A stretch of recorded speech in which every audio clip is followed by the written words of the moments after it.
বলছি আজকে চোপড়া থানায় দুজনকে অ্যারেস্ট করা হয়েছে। কি বলবেন, কি হয়েছে যদি একটু বলেন। দেখুন, আজকে চোপড়া থেকে যেটা অ্যারেস্ট হয়েছে দুজন, একজন হলো শরীফুল ইসলাম, আরেকজন হলো কৃষ্ণপদ বর্মন। এদের সারসোনা পিএস থেকে কানেকশনের কেসে এদের অ্যারেস্ট করা হয় এবং এদের ট্রানজিট রিমান্ডের পেয়ার চাওয়া হয়। তো অ্যাকর্ডিংলি লানেট কোর্ট সেটা 2 days transit remand pair allow করেছে। এদের প্রোডাকশন হবে এসিজিএম আলিপুর কোর্টে। কিন্তু বলছি যে এই কেসের মানে কি কেসে যদি একটু। এই কেসটা করেছেন হলো যিনি ডিফেক্ট কমপ্লেন্ট হলো এই কেসের, তিনি হলো হেড মিস্ট্রেস সারসুনা গার্লস হাই স্কুলের।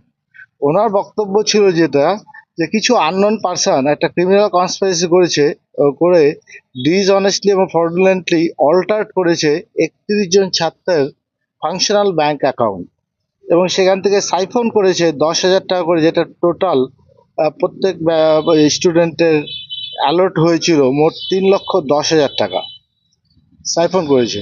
এবার এই কেসে ডিউরিং ইনভেস্টিগেশনে দেখা যায় যে যাদের আজকে ফ্রড করা হয়েছে তাদের ব্যাংক অ্যাকাউন্টে তারা বেনিফিশিয়ারি হিসাবে সেই টাকা এসছে।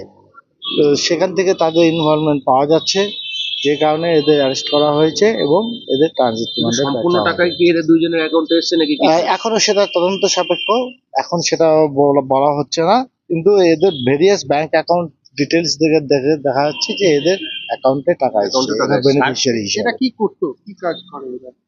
এরা কি কাজ করে সেটা আমি এই মুহূর্তে বলছি না। এরা তাদের চোপড়া থেকেই অ্যারেস্ট হয়েছে আর কি। ক্যাফের সাথে জড়িত কি? সেটা আমি এই মুহূর্তে ফরওয়ার্ডিং রিপোর্টে সেটা উল্লেখ নেই। আমি এটা কি ট্যাব যে সেটাই ব্যাপার। হ্যাঁ, ট্যাব ব্যাপারেই, হ্যাঁ, যেটা স্কুল থেকে এই ট্যাব গভর্নমেন্ট অফ ওয়েস্ট বেঙ্গলে যেটা প্রজেক্ট রয়েছে তরুণের স্বপ্ন, সেই প্রজেক্টে যে স্টুডেন্টের ট্যাব অথবা মোবাইল যেটা অ্যালট করা হচ্ছিল, সেই কেসেই এদের কারা গ্রেফতার করেছে চোপড়া থানার পাশাপাশি? চোপড়া এরা এসেছিল সারসোনার পিএস এর কেসটা স্টার্ট হয়েছে ওদের ডিডি অ্যান্টি চিটিং সেকশন থেকে এসেছিল। ওনারা এসে চোপড়া থানার সহায়তায় এদের করেছে। এটা কি কলকাতা পুলিশের দুর্নীতি দমন শাখা নাকি? হ্যাঁ হ্যাঁ হ্যাঁ, ডিডি অ্যান্টি চিটিং সেকশন। এর আগে যে তিনজনকে ধরা হয়েছিল ওদের সাথে এদের কি যোগ আছে? ওটা তো আমি বলতে পারবো না, এটা ডিফারেন্ট কেস। এর আগে যে তিনজনকে নিয়ে এসেছিল সেটা হলো অন্য কেস, সেটা